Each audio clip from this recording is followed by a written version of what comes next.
개헌 발동 건의할 생각은 없으시죠? 그냥 예 아니오만 해주세요.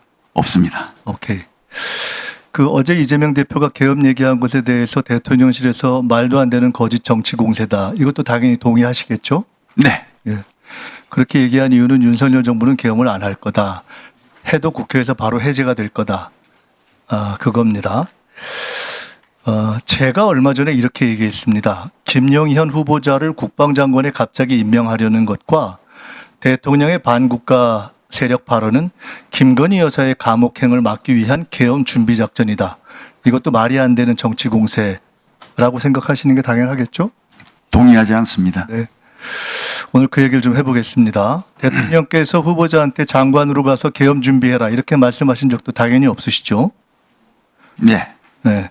설령 개헌을 해야 할 상황이 온다고 해도 국회가 과반수 의결로 요구하면 바로 해제될 것이기 때문에 후보자도 사실상 개헌은 현재 불가능하다. 그것이 대통령실과 정부 여당 관계자들의 주장이기 때문에 이렇게 보셔서 그렇게 말씀하시겠죠? 네, 생각해 본 적 없습니다. 네.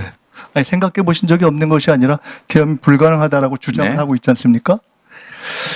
헌법 제77조에 보면은 국회가 제적의원 과반수 찬성으로 개헌 해제를 요구하면 대통령을 이를 해제해야 된다. 대통령실이 이 조항을 정확하게 지정한 겁니다. 맞죠? 네. 국회의원에게는 불체포 특권이 있기 때문에 계엄이 발동돼도 국회의원들이 국회에 모여서 해제를 요구하면은 계엄은 해제됩니다. 이것이 100% 진실이면은 대통령실 얘기가 맞고요. 이재명 대표 얘기는 거짓 정치 공세고 괴담이 됩니다. 근데 계엄법 제13조에 보면 여기 PPT를 중간중간에 제가 이건 띄우라고 안 했군요.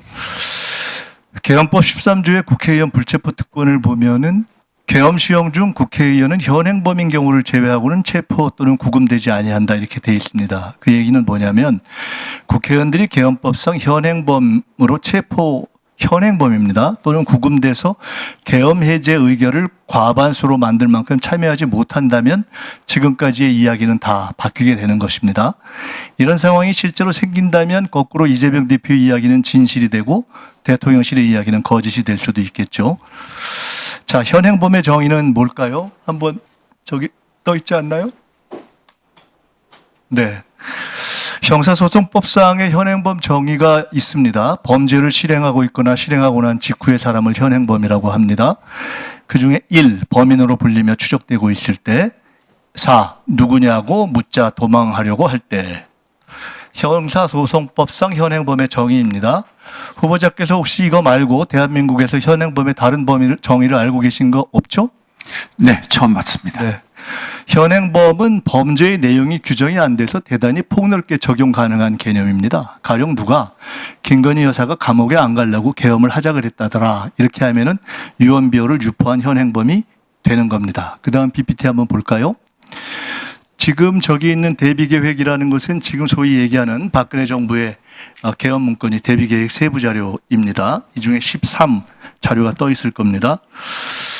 2017년에 만들어진 박근혜 정부 개헌 문건 정확한 명칭은 대비계획 세부자료 13은 여소야대가 국회가 개헌 해제를 시도할 경우에 대비한 조항입니다. 그중에 맨 마지막을 보시면 집회 시위와 반정부 정치 활동을 금지한 포고령을 선포하고 위반 시 구속 수사 등 엄중 처리 관련 경고문을 발표해서 합수단은 불법 시위에 참석하거나 반정부 정치 활동한 의원을 집중 검거 후 사법 처리해서 의결 정족수 미달을 유도한다. 이렇게 적시되어 있습니다.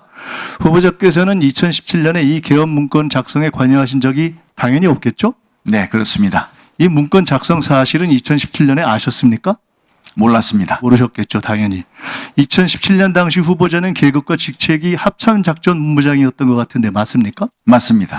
2017년에 이 문건이 작성된 건 팩트인데 합참작전본부장이면 꽤 고위직인 후보자도 몰랐다는 겁니다. 즉, 이 정도의 문건 작성은 극소수 외에는 군 고위 장성들조차도 몰랐던 게 당연하겠죠. 만약 후보자가 이 시점에 이걸 아셨다면 되게 황당하다고 하고 반대 이상하게 생각하셨겠죠?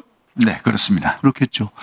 만일 이 시점에서 권력 어디선가 개헌 논의가 있어도 정부 여당과 군 관계자 대부분이 모르는 것이 2017년 후보자의 경우를 비추어 봐도 당연히 정상이겠죠?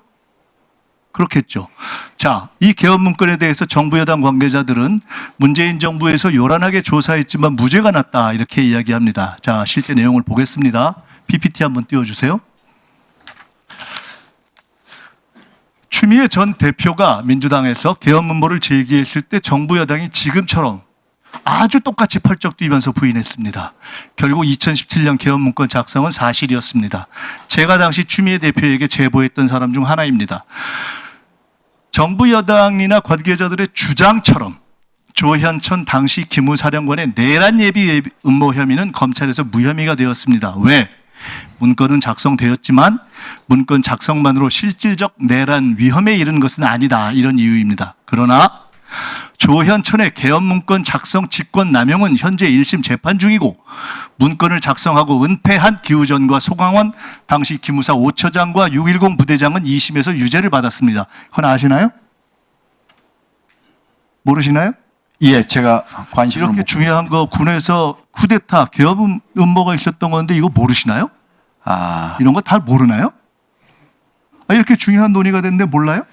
넘어가겠습니다. 이런 부분에 자, 그 다음 관심이 PPT로 없었습니다. 넘어가겠습니다. 네. 띄워주세요. 국가 비상사태가 발생하면 국방부는 계엄 선포 요건을 검토해서 대통령에게 건의하고 국가안보회의와 국무회의 심의를 거쳐 선포합니다. 즉 계엄 선포 검토도 건의도 국방부 장관이 하게 되어 있죠. 이건 아시죠? 네.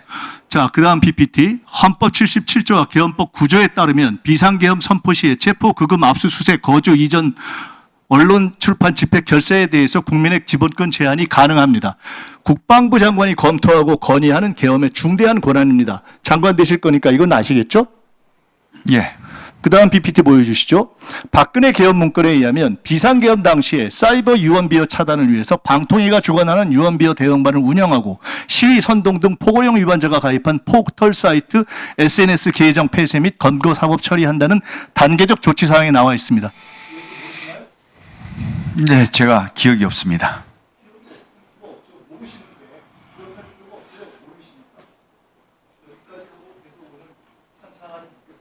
네, 추가 질의를 해주시기 바랍니다. 다음으로 강대식 의원님 질의해 주시기